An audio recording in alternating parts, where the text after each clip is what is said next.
Boot sector virus.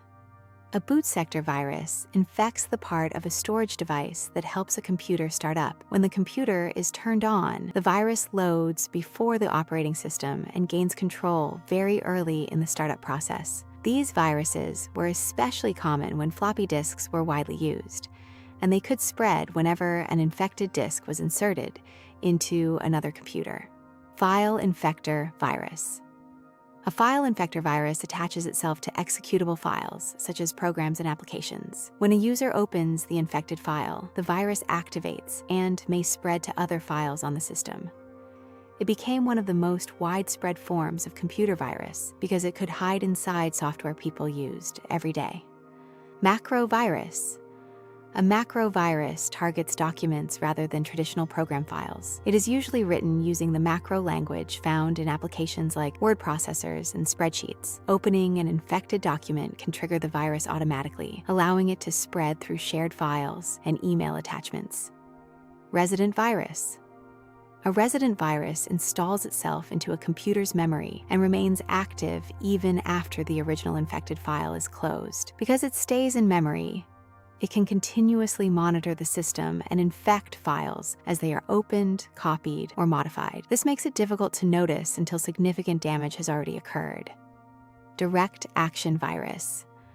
A direct action virus activates only when the infected file is executed. Instead of staying in memory, it performs its task immediately and then stops running. While simpler than resident viruses, it can still spread quickly by infecting other files whenever it is triggered. Multipartite virus. A multipartite virus combines multiple infection methods in a single threat. It may infect both boot sectors and executable files at the same time. Because it attacks different parts of a system simultaneously, removing it can be more complicated than dealing with a virus that uses only one technique. Overwriting virus. An overwriting virus destroys the contents of files by replacing their original data with its own code. Once a file has been overwritten, recovering the original information is often impossible. In many cases, the only solution is to delete the infected files and restore them from backups. Polymorphic virus. A polymorphic virus changes parts of its code each time it spreads. Although its behavior remains largely the same, its appearance constantly shifts, making it harder for antivirus software to recognize using traditional signature-based detection. This ability helped such viruses become a major challenge for security researchers. Metamorphic Virus. A metamorphic virus takes disguise even further by completely rewriting its own code while keeping the same functionality. Unlike polymorphic viruses, which mainly alter their appearance, metamorphic viruses can generate entirely new versions of themselves. This makes detection significantly more difficult. Stealth virus. A stealth virus is designed to hide its presence from both users and security software. It may intercept system requests and provide false information, making infected files appear normal. By concealing its activity, it can remain on a computer for long periods without attracting attention. Companion virus. A companion virus creates a malicious file with a name similar to a legitimate program. When the user attempts to run the real program, the operating system may launch the virus first. This clever trick allows the malware to execute without modifying the original file itself. Spacefiller Virus. A spacefiller virus inserts its code into unused sections of a file rather than increasing the file size. Because the file appears unchanged, users and some security tools may fail to notice anything suspicious. Its main advantage is remaining hidden while continuing to spread. Cavity virus.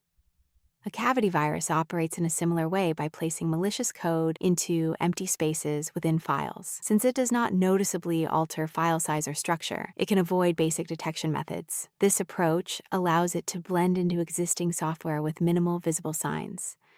Encrypted Virus. An encrypted virus stores most of its code in an encrypted form. Only a small decryption routine remains visible, and this routine unlocks the virus when it runs. The goal is to make analysis and detection more difficult for security software and researchers. Web scripting virus. A web scripting virus spreads through malicious scripts embedded in websites or web content. Visiting an infected page can cause harmful code to execute within a browser. As the internet became a central part of daily computing, these threats grew more common and more sophisticated. Network virus. A network virus spreads through connected computers, rather than relying solely on individual files or storage devices. It searches for vulnerable systems and moves across networks with little user involvement. In large organizations, a single infection can sometimes affect hundreds or thousands of machines.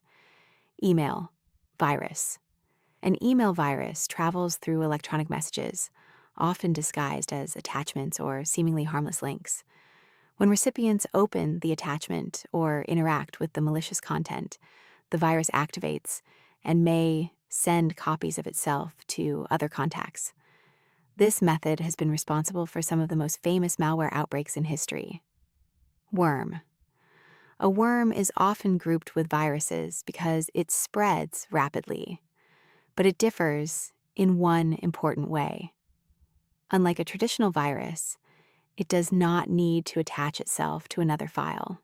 Instead, it replicates independently and moves through networks on its own, often consuming large amounts of bandwidth and system resources.